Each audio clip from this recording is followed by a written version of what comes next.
আহিছে এই মুহূৰ্তত star 7 present time at big breaking ৰাজ্যৰ শিক্ষা ক্ষেত্ৰত সংঘটিত হৈছে এটা নাভূত নাশ্ৰুত ঘটনা শিক্ষা বিভাগৰ চকুত ধুলি দি ব্যক্তিগত বিদ্যালয় খুলি ৰাজ্যৰ শিক্ষাৰ্থীসকলৰ সৈতে জীৱনৰ সৈতে শৈক্ষিক জীৱনৰ সৈতে হেতালি খেলি আহিছিল এখন বিদ্যালয় দীৰ্ঘদিন ধৰি জনসাধাৰণৰ চকুত পৰিছিল যদিও কোনো ধৰণৰ আসলে মাত মাতিবলৈ সক্ষম হোৱা নাছিল অৱশেষত প্ৰশাসনৰ নজৰত পৰিল এই ব্যক্তিগত বিদ্যালয়খন লগে লগে প্ৰশাসনে লগালে বিদ্যালয়ৰ গেটত তলা কিন্তু এতিয়া শিক্ষাৰ্থীসকলৰ ভৱিষ্যত কি হ'ব লৈছে এই মুহূৰ্তত star 7 present time at big breaking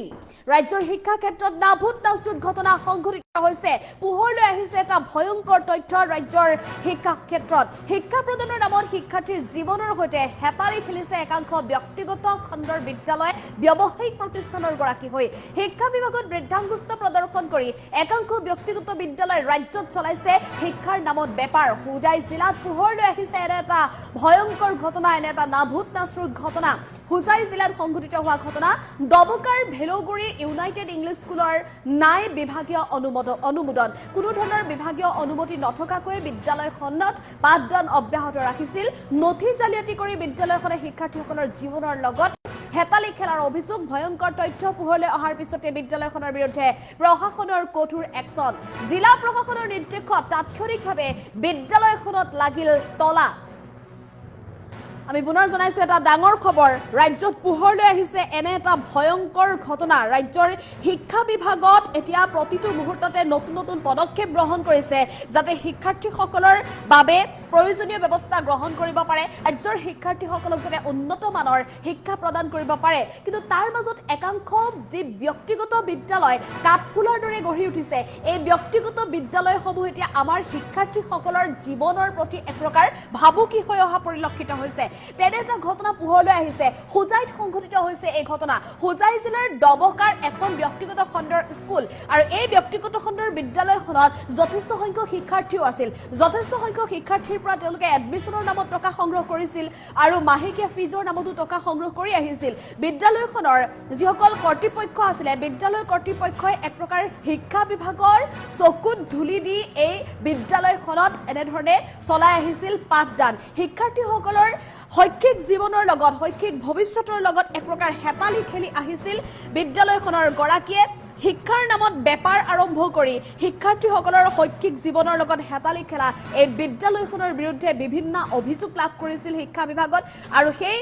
খবৰৰ পিছতে সেই অভিযোগৰ পিছতে তাৎক্ষণিকভাৱে একচন লোৱা হৈছে এই বিদ্যালয়খনৰ বিৰুদ্ধে লগে লগে বিদ্যালয়খনৰ প্ৰৱেশ দ্বাৰত তলা লাগিলে শিক্ষা বিভাগৰ নিৰ্দেশত প্ৰশাসনৰ নিৰ্দেশত এটা বিশেষ দল ইতিমধ্যে সেই স্থানত উপস্থিত হৈছিল আৰু জাননী জাৰি কৰি এই বিদ্যালয়খনৰ প্ৰৱেশ দ্বাৰত বিদ্যালয়খনৰ ভিতৰত তলা লগালে এতিয়া প্ৰশাসনৰ লোকে বিদ্যালয়খনৰ ভিতৰত থকা সকলো সা সামগ্ৰী সকলো নথি পত্ৰ পৰীক্ষা কৰিছে সমগ্ৰ ঘটনা সন্দৰ্ভত এতিয়া তদন্ত ক্ষিপ্ৰতাৰে আৰম্ভ হৈছে কোনো কাৰণত যাতে শিক্ষাৰ্থীৰ ভৱিষ্যত শৈক্ষিক জীৱনৰ ওপৰত বাধা প্ৰদান নহয় তাৰ বাবে আন এখন বিদ্যালয়লৈ শিক্ষাৰ্থীসকলক স্থানান্তৰ কৰা হৈছে বুলি জানিব পৰা গৈছে অৱশ্যে এই ক্ষেত্ৰত শিক্ষাৰ্থীসকলৰ শৈক্ষিক জীৱনত প্ৰভাৱ নকৰাকৈ প্ৰশাসনৰ তৰফৰ পৰা বিভাগৰ তৰফৰ পৰা ব্যৱস্থা গ্ৰহণ কৰিবলৈ পদক্ষেপ গ্ৰহণ কৰিছে কিন্তু চিন্তনীয় বিষয় হৈছে যে একাংশ কাঠফুলাৰ দৰে গঢ়ি উঠা এই ব্যক্তিগত বিদ্যালয় আমাৰ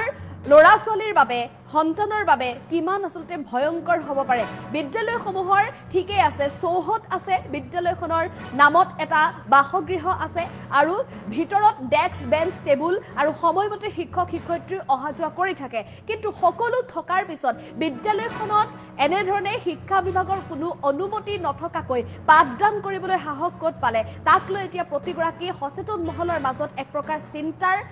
বিষয় হৈ পৰিছে প্ৰশ্নৰ বিভিন্ন জনৰ মনত এতিয়া প্ৰশ্ন উদয় হোৱা পৰিলক্ষিত হৈছে সমগ্ৰ ঘটনা সন্দৰ্ভত এতিয়া প্ৰশাসনৰ তৰফৰ পৰা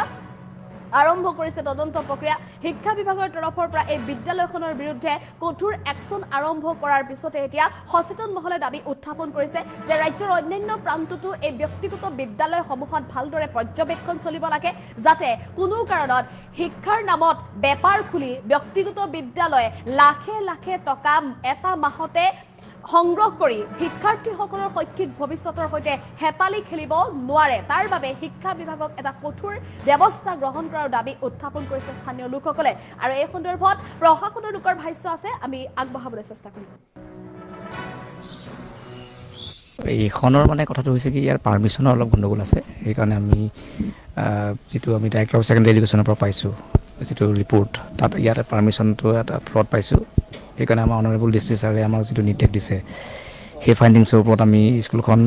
চিল কৰিবলৈ আহিছোঁ আৰু এই স্কুলত গণ্ডগোল আছে সেইটো আমি ডাইৰেক্টৰ অফিচৰ পৰা আমি ৰিপৰ্ট পাইছোঁ এইখনৰ মানে কথাটো হৈছে কি ইয়াৰ পাৰ্মিশ্যনৰ অলপ গণ্ডগোল আছে সেইকাৰণে আমি